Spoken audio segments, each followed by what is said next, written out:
Hello and welcome back to my channel that is UPC face with अमरवा। अभी का जो टॉपिक है मैं लेकर आया हूँ द हिंदू न्यूज़पेपर से। यहाँ पे देखो क्या लिख कर रखा है।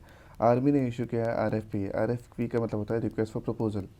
तो रिक्वेस्ट फॉर प्रपोजल में उसने मंगवाया है बैलिस्टिक शील्ड और साथ ही साथ body one cameras.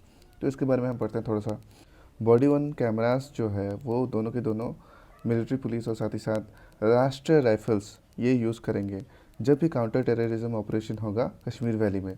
Ballistic shield ये भी यूज़ किया जाएगा काउंटर टेररिज्म ऑपरेशंस के लिए। तो इस टॉपिक को हम समझते हैं और समझाने के लिए मैंने सहारा लिया है वाजिरामन रवि का।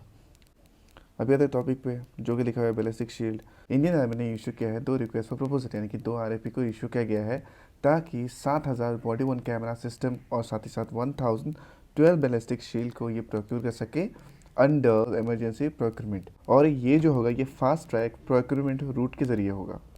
अभी आते हैं अबाउट पे। अबाउट तो पहला पॉइंट देखो, बैलिस्टिक जो शील्ड होता है उसमें मिनिमम जो इंडिजीनियस कंटेंट होना चाहिए यानी कि जो ये मेड अप होना चाहिए जो बैलिस्टिक शील्ड है।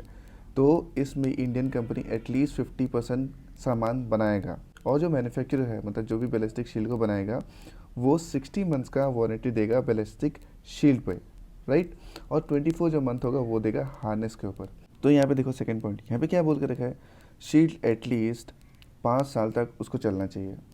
और यहाँ पे थर्ड पॉइंट लिखा है शील्ड उस वो होना चाहिए एम्बीडेक्स्ट्रस डिज़ाइन। एम्बीडेक्स्ट्रस का डिज़ाइन का मतलब क्या है, जो शील्ड होगा उससे हम राइट हैंड से भी पकड़ सकते हैं साथ ही साथ लेफ्ट हैंड से भी पकड़ सकते हैं। इसका जो हाइट होगा वो 860 मिलीमीटर से कम नहीं होना चाहिए और साथ ही साथ जो चौड़ाई होगा वो 520 मिलीमीटर से कम नहीं होना चाहिए।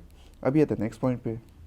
यहाँ पे बोल कर रखा है जो वेट जो होगा, ठीक है, वो 20 केजी से ज़्यादा नहीं होना चाहिए। हाँ 20 केजी तो होगा प्लस 5% होगा, लेकिन ये कब होगा, जब ये बैलिस्टिक जो शील्ड होता है उसमें एक कांच का होता है ना देखने के लिए एक सुराग होता है। अगर उसमें सुराग प्रेजेंट हो साथ ही साथ एसेसरीज उसके साथ अटैच हो तो फिर ये इसका जो इसका जो वेट है 20 केजी प्लस 5% ऑफ 20 केजी ये हो सकता है। अभी यहाँ पे देखो ये जो बैलिस्टिक जो शील्ड होता है, राइट, ये अगर इंसान अगर बैलिस्टिक का शील्ड को अगर कैरी करता है यानी कि अगर सोल्जर अगर बैलिस्टिक शील्ड को कैरी करता है तो जो हार्नेस होता है तो हार्नेस के साथ ये अटैच हो, इस तरीके से अटैच हो कि अगर वो बंदा अगर वो सोल्जर अगर वो वेपन्स अगर एक साथ कैरी कर रहा है तो उसके ऊपर असर ना पड़े। और जब ये पूरा का पूरा जब पहना हो यानी कि हार्नेस पहन के रखा हो बैलिस्टिक शील्ड पहन के रखा हो साथ ही साथ वेपन्स हो तो एक सोल्जर में इसका जो वेट जो होता है पूरा इक्वली डिस्ट्रीब्यूट हो ताकि उसको कैरी करने में आसानी हो। अभी आते हैं इमरजेंसी फाइनेंस पावर्स के ऊपर। इमरजेंसी फाइनेंस पावर ये होता क्या है, ये इमरजेंसी फाइनेंस पावर ये दिया जाता है आर्म फोर्सेस को बाय डिफेंस मिनिस्ट्री। तो ये 3 ओकेजन्स में अभी तक दिया गया है।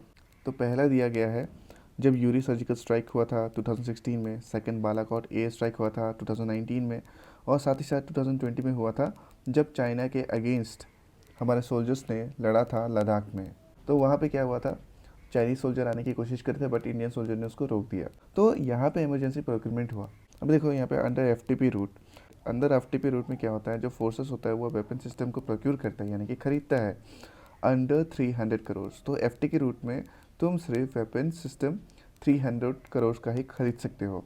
ये बेस होता है अर्जेंट के ऊपर।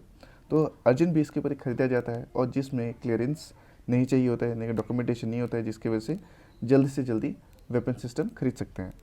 अभी आता है लास्ट पॉइंट पे। अभी तक 3 ट्रांजैक्शन हो चुका है इमरजेंसी प्रोक्योरमेंट का जिसमें 68 कॉन्ट्रैक्ट्स है जिनका प्राइस है 6,000 करोड़। ये प्लेस किया गया था। तो 3 तो हो चुका है, अभी चौथा होगा इमरजेंसी प्रोक्योरमेंट। और जो चौथा जो प्रोक्योरमेंट होगा वो पूरा का पूरा भारतीय वेपन सिस्टम से लिया जाएगा, मतलब भारतीय मैन्युफैक्चर से लिया जाएगा। तो अभी के लिए इतना ही। अगर मेरा कंटेंट आपको अच्छा लगता है तो please like share and subscribe and thank you so much for watching my videos.